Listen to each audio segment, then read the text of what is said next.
Welcome to another installment of Russ's God is a Gangsta God, Part 5 actually. Inquiring minds would like another illustration of gangsta move from the Lord in my life.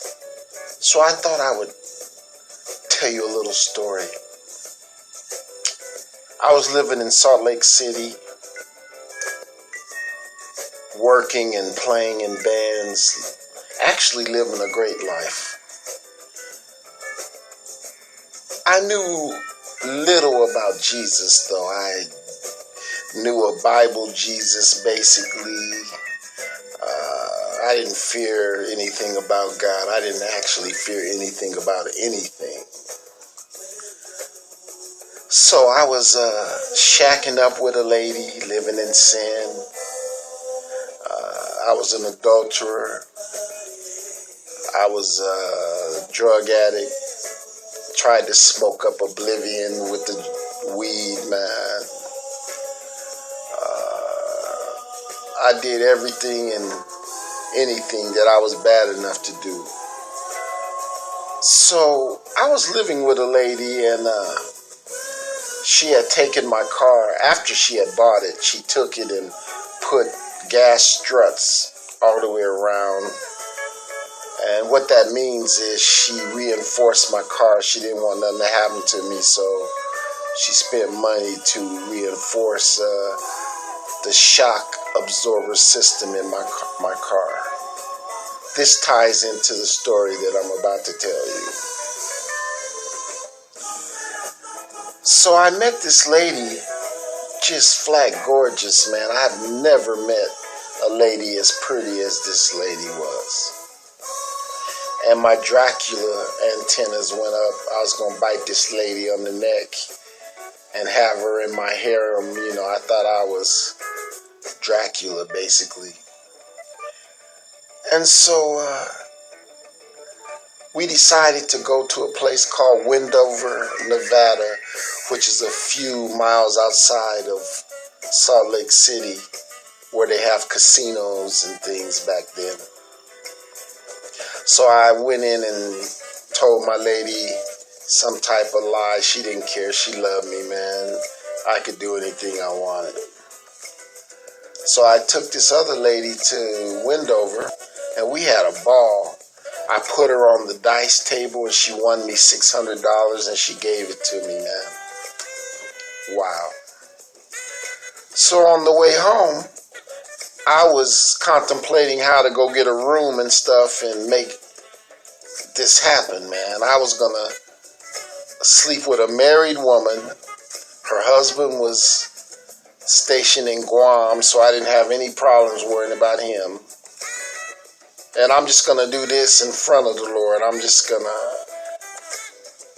do all this sin in front of the Lord. Well, the Lord wasn't having it. So on my way home, I was going down the freeway in cruise control, and I was rubbing on this lady's leg and listening to the music, and I saw these blinking lights in front of me, but I didn't think much of it. The next thing I know, I hit something in the middle of the freeway, which I found out was a tractor trailer tire. You guys have no clue the size of a tractor trailer tire. That's like hitting a home, basically. So when I hit the tire, my car went up in the air. And the mighty hand of God, the first gangster move, came down on my car and grabbed it and set it flat. The gas struts exploded around the car. That happened to be the only thing humanly that saved my life. Well, guess what? I can't call my girl for help. So I have to take the $600 that I won, get my car towed home, get the lady home, and hope to God my girl doesn't find out all that's going on. Remember, I live with her. And I still didn't get enough. Still didn't get the message. So now I'm riding around in a rental car. And I decide I'm going to take this same lady, that's right, to the drive-in. So I have a blue sweatsuit on. I'm riding around in a Alliance. That's got to be the worst car I ever seen in my life.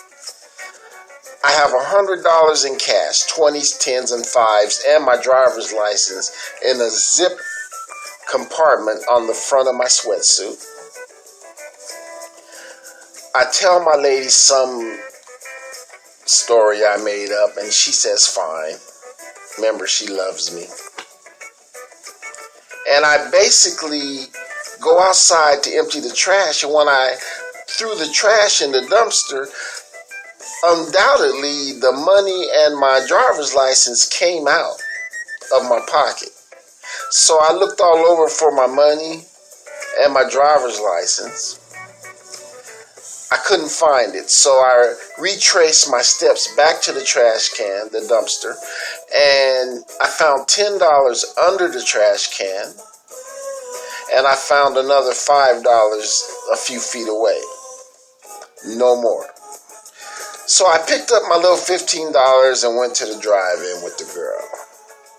Still didn't get nothing, man. 3 weeks later, I get a phone call from the front office of my apartment, and they tell me that there's an envelope that's been dropped off for me. So I go down to the front office and get this envelope. $85 in my driver's license is in this envelope. Undoubtedly, a paper boy turned in my money and my driver's license. Can you imagine a gangsta move like that from God? Not only did he give me back my money, but he gave me back my driver's license.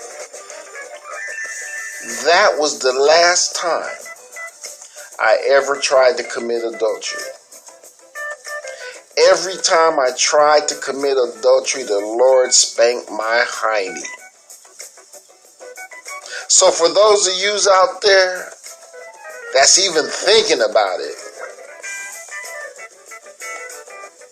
I beg you, don't let the Lord see you doing none of that, man, because he will get with you.